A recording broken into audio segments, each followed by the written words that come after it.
Welcome back to Sridevi ముచ్చు. చూడండి, గోంగూర నిల్వ పచ్చడి చేస్తున్నాము.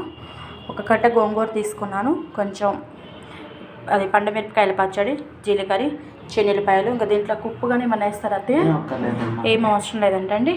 చూడండి, గోంగూర వేపుకుందాము. మేము ప్యాన్ పెట్టుకున్నాము, హీట్ ఎక్కింది. గోంగూర వేస్తున్నాను. ఇది కొంచెం వేపుకోవాలి.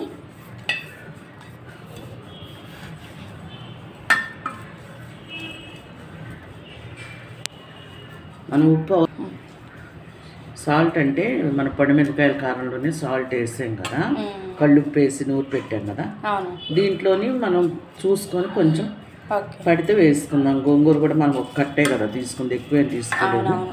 మనం చూపించడం కోసమే తీసుకున్నాము. మనం సంవత్సరానికి సరిపడా అయితే దీంట్లో కూడా చింతపండు వేయాలి, ఉప్పు వేయాలి. కేజీ గోంగూరకి అరసాల్డ్ ఉప్పు, 200 చింతపండు వేయాలి. చూడండి, వేగడం సరిపోతుంది. ఇప్పుడు మన ప్లేట్లో తీసేసుకుందాము. అది రోట్లో దంచుకుందామండి. రోలు శుభ్రంగా కడిగి తడి లేకుండా తుడిచి పెట్టుకున్నాము. ఇప్పుడు గోంగూర దంచుకుందాము.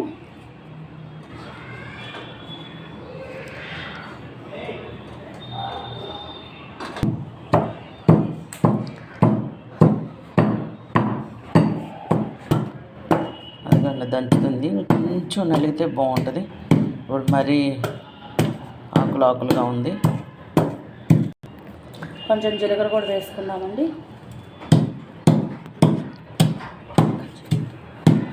చూడండి, పచ్చడి కూడా వేసుకుందాం మనం.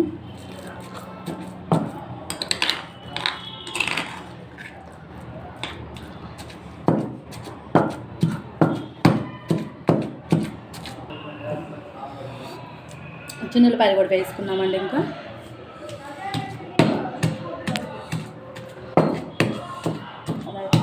చూడండి, పోపు కూడా పెట్టుకున్నాం మనం. ఆయిల్ వేసుకున్నాము. ఆయిల్ హీట్ ఎక్కింది. పోపు దినుసులు వేయండి. అదే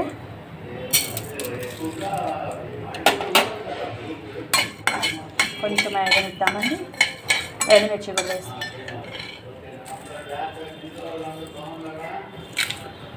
ఇవి కూడా కొంచెం వేగనిద్దాం.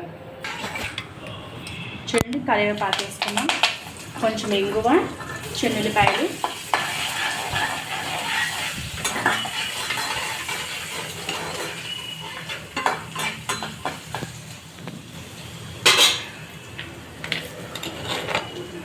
పచ్చడి కూడా వేసేసుకున్నామండి.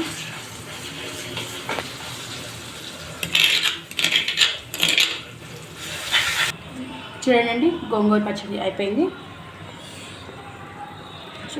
చెప్పండి.